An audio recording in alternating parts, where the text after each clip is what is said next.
जीलान कहाँ है? ईरान बड़ा प्यारा मुल्क है, बड़ा मुबारक मुल्क है। 8वें इमाम अली रजा इसी मुल्क में है।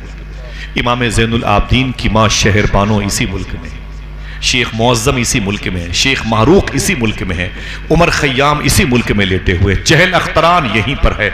अगर उलमा खुश हो जाएं बता दूं, शेख सादी शिराजी यहीं आराम कर रहे हैं। इस मुल्क में एक शहर है जिसे जाम कहते हैं। जाम में वो बुजुर्ग हैं जिनको शेख अहमद जाम कहते हैं, जो शेर पर सवारी करते थे। इन्हीं के शेर को गौस पाक के कुत्ते ने चीर फाड़ डाला था। मेरे इमाम ने कहा था, क्या दबे जिस पे हिमायत का हो पंजा तेरा, शेर को खतरे में लाता नहीं कुत्ता तेरा। ईरान बड़ा प्यारा मुल्क है। इस मुल्क में एक शहर का नाम है संजर। देखना कितने लोग हैं जो एहसान मंद हैं, गरीब नवाज के नाम पर, गरीब नवाज के हाथ पर, जिनके बाप दादा ने कलमा पढ़ा है, उनकी नस्लें बैठी हुई हैं। ये वही संजर है जहां गरीब नवाज पैदा हुए, ईरान में है। ईरान में एक शहर है जिसे समनान कहते हैं, जहां सरकारे मखदूम अशरफ जहांगीर समनानी पैदा हुए। मैंने आपकी ज़मीन देखी है, आपका किला देखा है, आपकी चिल्लगाह देखी है, आपके खालू और आपके उस्ताद की मज़ार शरीफ पर भी हाजिर हुई।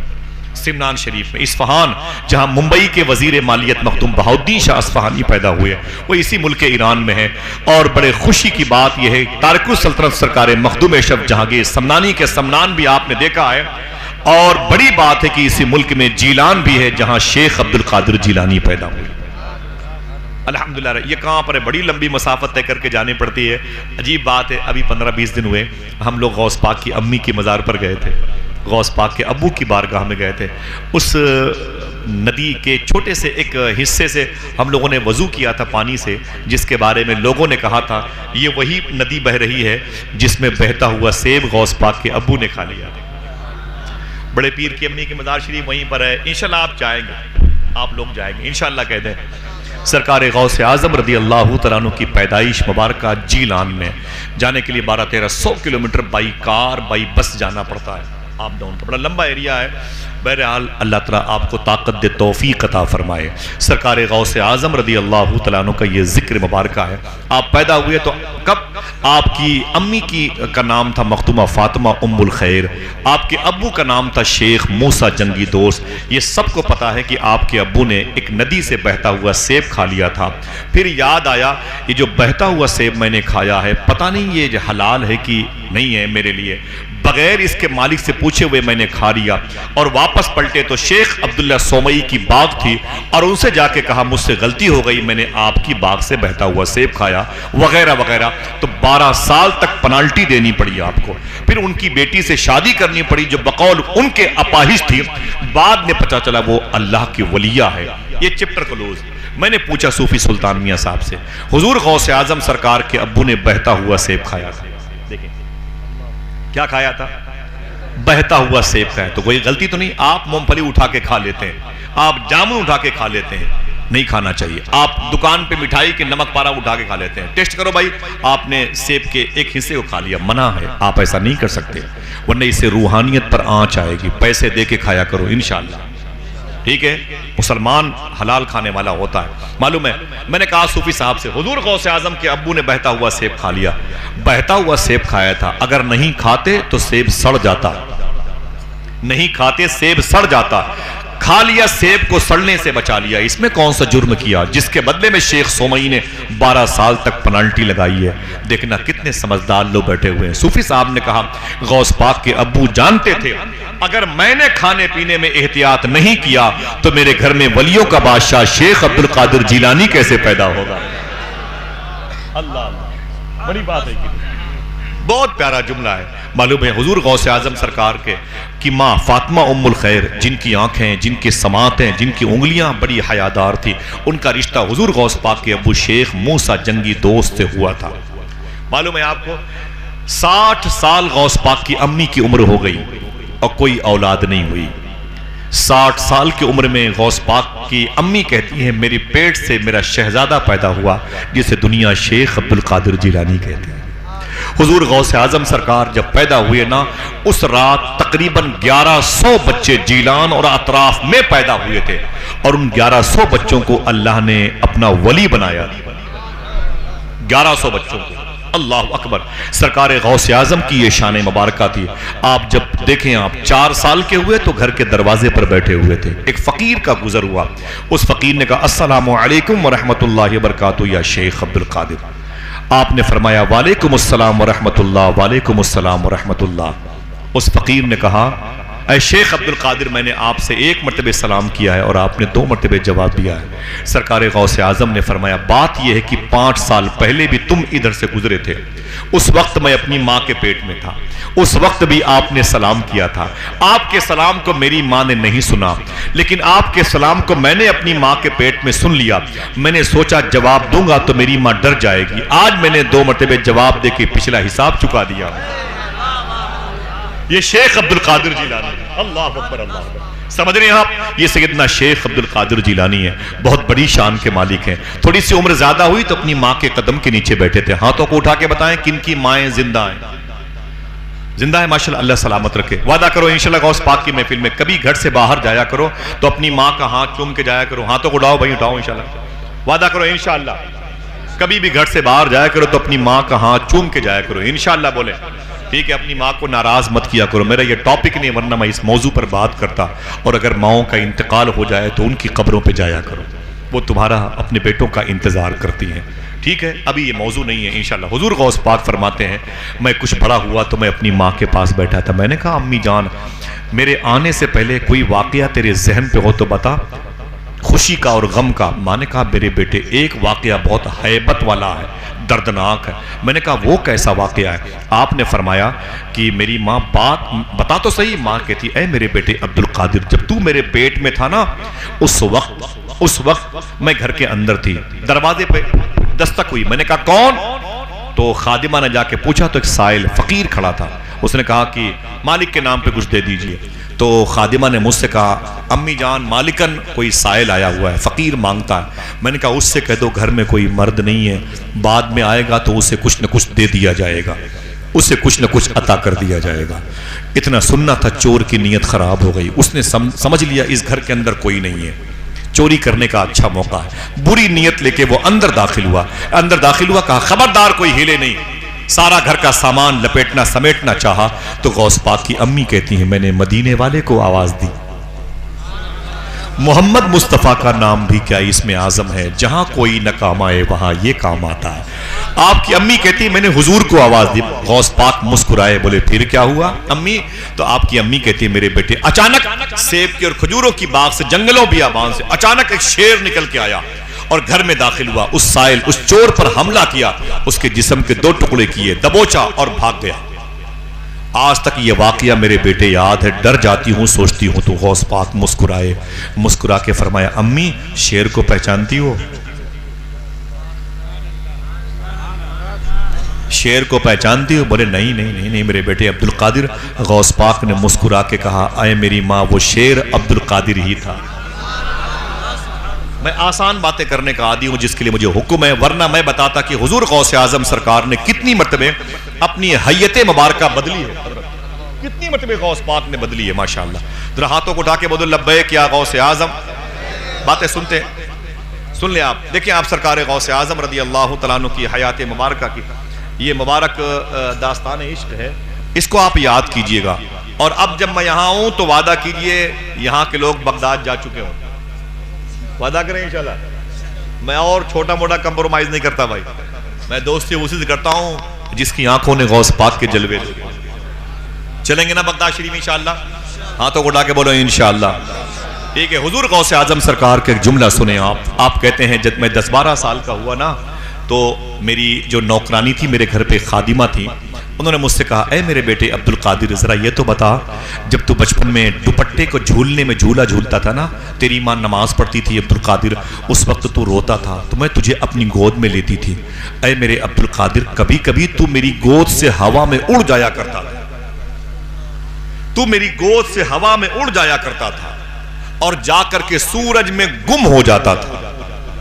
ये बता शेख अब्दुल कादिर अब 10-12 साल का है, अब क्या आलम है? गौस पाक ने कहा ऐ मेरी माँ, ओह वो तो अब्दुल कादिर का बचपना था, जब अब्दुल कादिर तेरी गोद से निकलकर हवा में उड़ते हुए सूरज में गुम हो जाता था, अब अब्दुल कादिर 10-12 साल का हो गया, हजारों सूरज अब्दुल कादिर की जात में गुम हो जाते हैं। अल्लाह अकबर, अल्लाह अकबर, हजारों सूरज। हुजूर गौसे आजम की ये दास्तान सुने आप। जीलान से उनको निकलना है। आप फरमाते हैं मैं अपने घर के करीब था जीलान में। जीलान बड़ा आइसलैंड का इलाका है, बर्फीली वादियां, ठंडक बहुत है, सर्दी लगती है। चलेंगे ना इंशाअल्लाह? डर जाए सर्दी का नाम सुन के? ठीक है, इंशाअल्लाह चलेंगे। दुआ फरमाए अल्लाह सबको हाजिरी की तौफीक अता फरमाए। सच बोला करो, हलाल खाया करो, कहीं जाओ न जाओ बगदाद जरूर जाओगे इंशाअल्लाह। वादा करो इंशाअल्लाह, सच बोला करो और हलाल खाया करो, ठीक है इंशाअल्लाह। दलाली नहीं, रिश्वत नहीं, हराम के पैसे नहीं, ठीक है।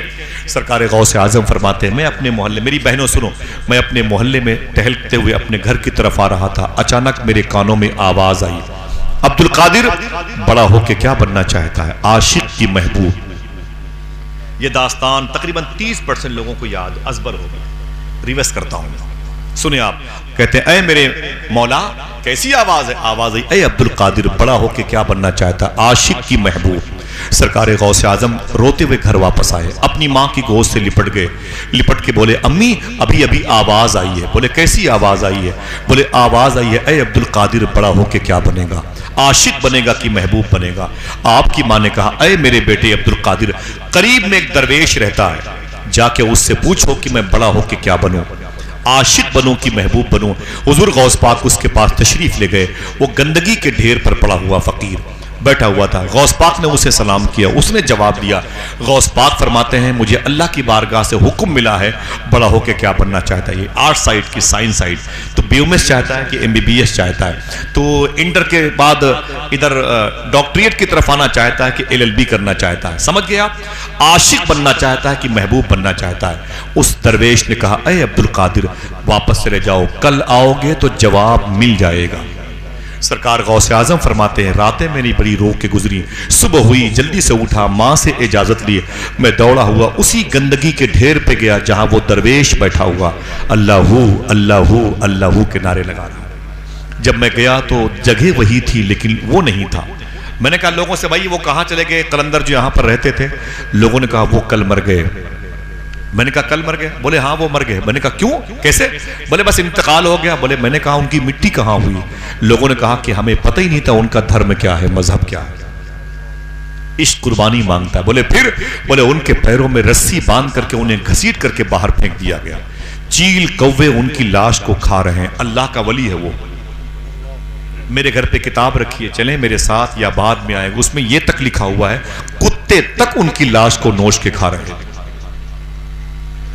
इश्क इंसान को कलंदर बू वली करता है। इश्क पागल नहीं, पागल को वली करता है। मेहनतें करनी पड़ती हैं, रुसवाइयां झेलनी पड़ती हैं, आजमाइश की राह का मुसाफिर बनना पड़ता है, तब जाके अल्लाह किसी को विलायत की सर्टिफिकेट अता फरमाता है। ये 600-700 रुपए किलो का गोश्त खा के नमाजें छोड़ करके आप विलायत की पोस्ट पर हम और आप नहीं जा सकते हैं। अल्लाह मेहनतें करने वालों को अपनी राह का मुसाफिर बनाता है। हुजूर गौसे आज़म फरमाया अच्छा वो है कहां? बोले उसके पैर में रस्सियां बांधकर उसे फेंक दिया गया। सरकार गौसे आज़म को जलाल आ गया। आप वहां पे तशरीफ ले गए, उसकी लाश को चील को वे नोच के खा रहे थे। सरकार गौसे आज़म ने देखा तो आंखें अश्क बाहर हो गई। आपने फरमाया है मर्दे खुदा, मुर्दा पड़ा हुआ है, तूने कल मुझसे कहा था कल आओगे तो जवाब मिल जाएगा, और कल ही तुम निकल गए। वली वादा खिलाफ नहीं होता, वली वादा वफा करता है, वादा शिकन नहीं होता, वादा तोड़ता नहीं है। यह क्या तरीका है? कल तो कहा कल आओगे तो जवाब मिल जाएगा, और आप कल ही निकल लिए। उस नोची हुई लाश से आवाज आई, ऐ अब्दुल कादिर मैंने कहा था कल आओगे तो जवाब मिल जाएगा, तुम्हारा सवाल क्या है? गौस पाक फरमाते हैं मैं आशिक बनूं कि महबूब बनूं। उस नोची हुई लाश से आवाज आई, ऐ अब्दुल कादिर अगर महबूब बनोगे तो महबूब जो बनता है उसकी नाज, उसके नखरे बड़े बर्दाश्त किए जाते हैं। जैसे दामाद, महबूब की नाज बर्दारी की जाती है, महबूब को लोग बड़े लाड और प्यार से रखते हैं, महबूब की बड़ी आवभगत होती है, उसके जुब्बा और दस्तार का लिहाज किया जाता है, उसकी जूतियों को लोग चूमते हैं। और अगर आशिक बनना चाहते हो तो ऐ अब्दुल कादिर देख लो तुम्हारे सामने आशिक की लाश पड़ी हुई, कफन तक मुयस्सर नहीं आया, एक कब्र की जगह भी नहीं मिली, किसी ने फातिहा पढ़ने की कोशिश भी नहीं की, और मुझे चील कौवे खा रहे हैं। मेहनतें करनी पड़ती है मेरे दोस्तों। मुर्ग़ मुसल्लम खा करके एसी में सोना, हीटर में सोना, ये आसान काम है, लेकिन अल्लाह नहीं मिलता, मेहनतें करनी पड़ती हैं। समझे आप? मेरे इमाम ने कहा था, इश्क तेरे सदके जलने से छूटे सस्ते, जो आग बुझा देगी वो आग लगाई है। सरकार गौसे आजम रदी अल्लाह, मालूम क्या किया? आपने अपने दोनों हाथों को उठाया। जब मैंने ये जुमला पढ़ा ना तो मैं किताब रोते रोते रख दिया था, मैं आगे नहीं पढ़ पाया। बाद मैंने पढ़ा, हुजूर गौसे आजम ने अपने हाथों को उठाया और उठा के फरमाया, अल्लाह अकबर अल्लाह अकबर अल्लाह अकबर अल्लाह अकबर। आपने फरमाया, ऐ कलंदर सुन, नोची हुई लाश से सुन, अगर आशिक बनने में इतनी दुश्वारियों का सामना करना पड़ता है तो फिर अब्दुल कादिर आशिक बन के दिखाएगा। अब्दुल कादिर आशिक बन के दिखाएगा। चैप्टर यही क्लोज करें। बने कैसे आशिक, ये बाद में। उम्र शरीफ हुई 18 साल की। कितनी ऊंची बोले, जो भाई मेरे पीछे बैठे वो भी बोले।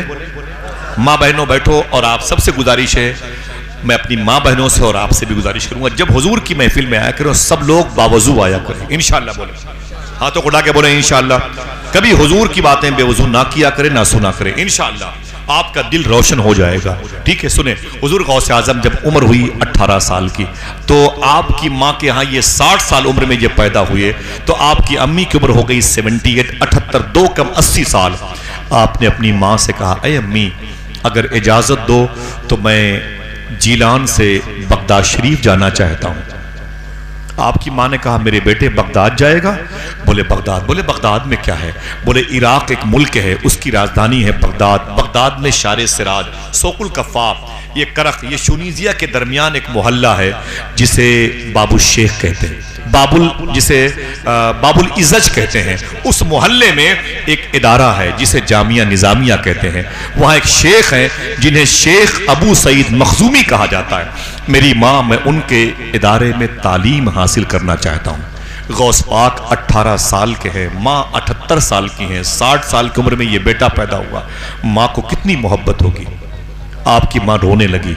माँ ने कहा, ऐ मेरे बेटे जाओ, तुम मेरी खिदमत के लिए नहीं पैदा हुए, तुम तो अपने दादा के दीन की खिदमत के लिए पैदा हुए हो।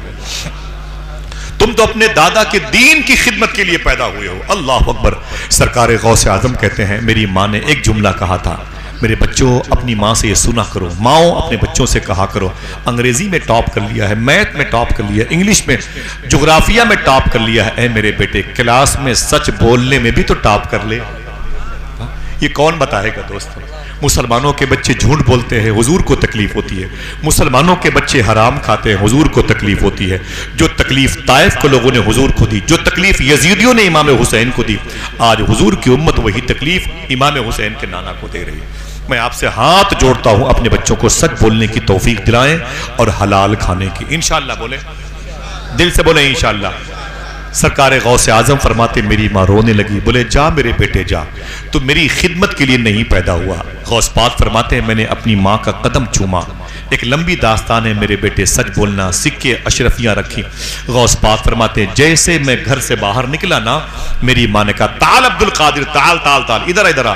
गौस पाक पलटे, फरमाया क्या बात है? माँ ने कहा, मेरे बेटे अब्दुल कादिर, तेरे बाप ने एक तोहफा, एक अमानत मेरे नाम रखी है, वो तेरी है।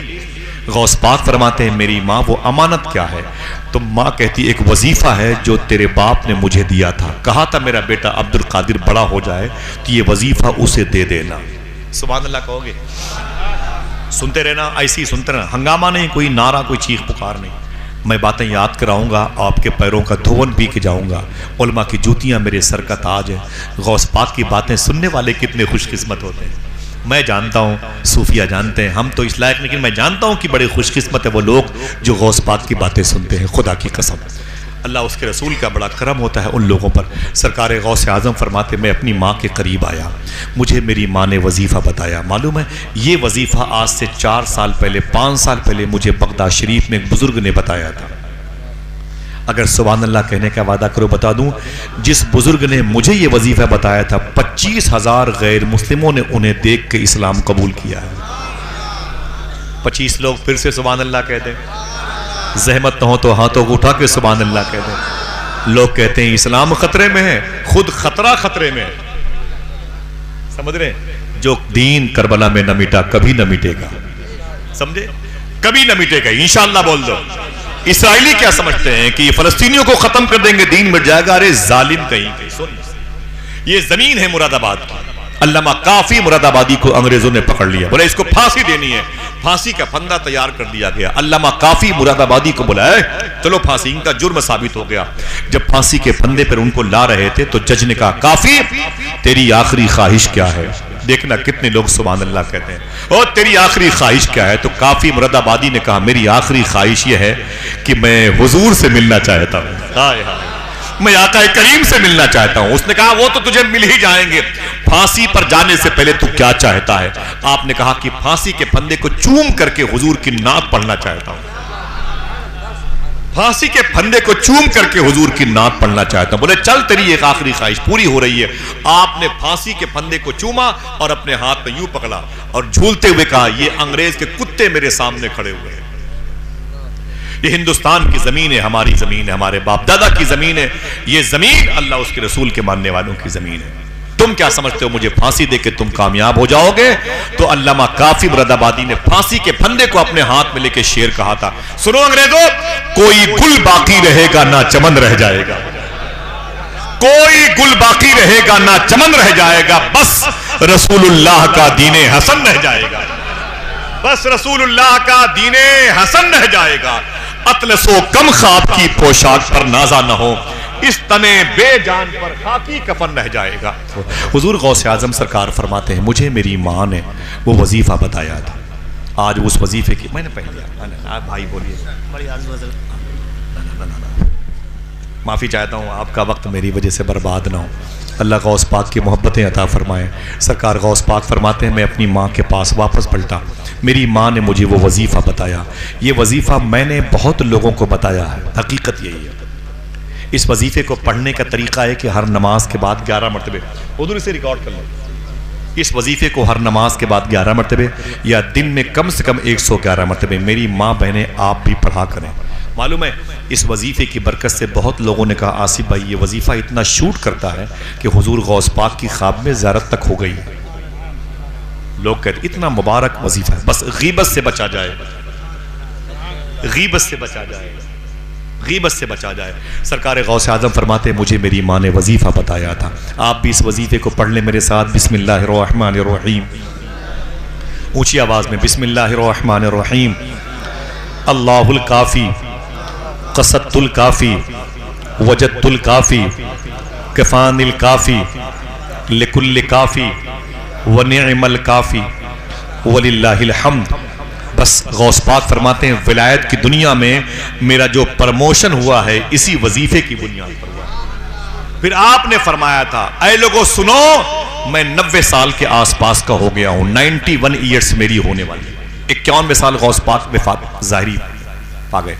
फरमाते हैं गौसे आजम सरकार, मैं बुढ़ापे की वजह से, ज़ोफ की वजह से सारे वजीफे पढ़ना मैंने बंद कर दिया, लेकिन वो वजीफा मैंने पढ़ना बंद नहीं किया जो मुझे मेरी माँ ने बताए थे।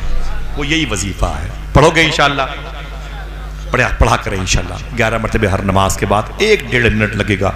हुजूर गौस पाक फरमाते हैं, मैंने अपनी माँ का कदम चूमा, मेरी माँ दरवाजे के करीब खड़ी थी, मुझे देख के रो रही थी, और रोते हुए गौस पाक फरमाते, मेरी माँ ने कहा, अरे मेरे बेटे अब्दुल कादिर, मेरी और ये तेरी आखिरी मुलाकात है, बजिस में इसके बाद मुलाकात नहीं होगी, जा मेरे बेटे, तुझे मैंने अल्लाह उसके रसूल के हवाले किया। माँ है दरवाजे पर है, बेटा शेख अब्दुल कादिर घर से बाहर जा रहा है।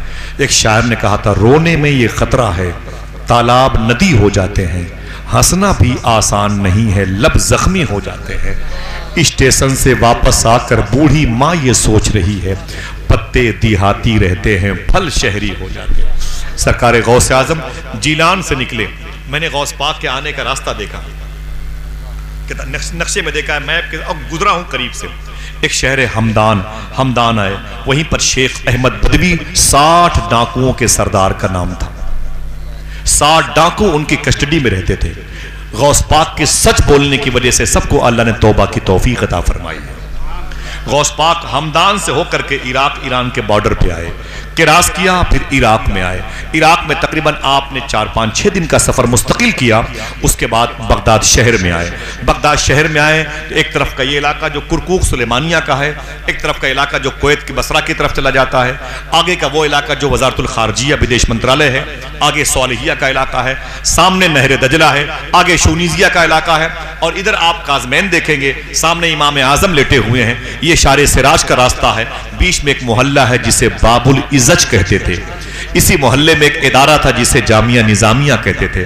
सरकार गौसे आजम फरमाते, मैं गया, रात का वक्त था, सुबह के वक्त शेख अबू सईद मखजूमी की क्लास लगी। अपने गुलामों को वो हदीस शरीफ पढ़ा रहे थे। गौस पाक फरमाते, पहली मरतबे मैंने खामोशी से जाकर के उनकी क्लास में दरसगाह में बैठ गया। शेख अबू सईद मखजूमी ने मुझे देखा, फरमाया इस बच्चे को उठा के बाहर फेंको, इसे बाहर कर दो। सरकार गौस पाक फरमाते, मैं डर गया। मुझे उनके स्टूडेंट्स तलबा उठे, मेरा हाथ पकड़ा, मुझे बाहर कर दिया। मैं बाहर आ गया। फिर थोड़ी देर के बाद फिर मैं अंदर चला गया। गौस पाक फरमाते, जैसे मैं अंदर गया उनकी क्लास में, फिर मुझे फरमाया, ए मेरे बच्चों, इसे उठा के बाहर कर दो। फरमाते गौस पाक तलबा आगे बढ़े, मेरा बाजू पकड़ा, मुझे उठा के बाहर कर दिया। फिर तीसरी मरतबे फिर मैं अंदर चला गया उनकी क्लास में। गौस पाक फरमाते हैं, फिर उनके शागिर्दों ने आगे बढ़ करके उठाना चाहा, डांटना चाहा। शेख अबू सईद मखजूमी ने तो फरमाया, अब इसे बाहर मत करो, उठा करके मेरे पास लाओ। सरकार गौसे आजम फरमाते हैं, उठे उठा करके शेख अबू सईद मखजूमी में अपने करीब बुलाए। जब मैं उनके करीब आया तो आपने अपने स्टूडेंट्स से कहा, अपने तलबा से कहा, अरे मेरे बच्चों, तुम क्या समझते हो मैंने किसी नाकारा बच्चे को बाहर किया है? मैंने इसलिए बार बार इसको बाहर किया है कि इसके सब्र का इम्तिहान ले लिया जाए। सुभान अल्लाह, आवाज पहुंची? ये गौस पाक के जिक्र की बरकत है। ये लोग भी माशाल्लाह, सुभान अल्लाह, जरा मोहब्बत से कह दें सुभान अल्लाह। हाथों को डाके बोल लब्बैक या गौसे आजम। ये गौस पाक के जिक्र को सुनने वालों पर फूल बरसाया जा रहा है। सुभान अल्लाह। तो गौस पाक अगर मिल जाए तब कितना फूल बरसाया जाए। माशाल्लाह, बहुत बहुत मुबारक हो माशाल्लाह। अल्लाह मेरे भाइयों की इस कोशिश को कबूल फरमा ले। सरकार गौसे आजम के शेख अबू सईद मखजूमी फरमाते, सुनो मेरे बच्चों, और तुम क्या समझते हो मैंने इसे यूं ही बाहर किया, ये नाकारा है? मैंने ये सोच के इसे बार बार बाहर किया कि इसके सब्र का इम्तिहान भी हो जाए, और तुम बार बार इसे बाहर जाते हुए देखो, इसे सही तरीके से पहचान लो। आज ये बच्चा तुम्हारे स्कूल में, मदरसे में, कॉलेज, क्लास में सबसे पीछे बैठा हुआ है। एक दिन आने वाला वक्त ऐसा आएगा, यही बच्चा वलियों का सरदार शेख अब्दुल कादिर जिलानी बन जाएगा। अल्लाह इसे अथॉरिटी देगा ये कहने की, कदमी हाथ ही अला रकबत कुल्ले वलील्लाह। इस बच्चे को पहचान लो। सरकार गौसे आजम फरमाते हैं, बड़े बड़े शयूख ने मुझे किताबें पढ़ाई हैं। मैं 18 साल का था, 7 साल मैंने जामिया निजामिया में तालीम हासिल की। कितने? आवाज नहीं आई, ऊंची बोले। 18 साल में आए थे, 7 साल जामिया निजामिया में गौस पाक ने तालीम हासिल की। उम्र कितनी हुई याद है? गुफ्तगू यूट्यूब सुनिए तो जोर से बोलो भाई। कितनी? 25। गौस पाक की उम्र 25 साल। किताबों का इल्म हासिल हो गया।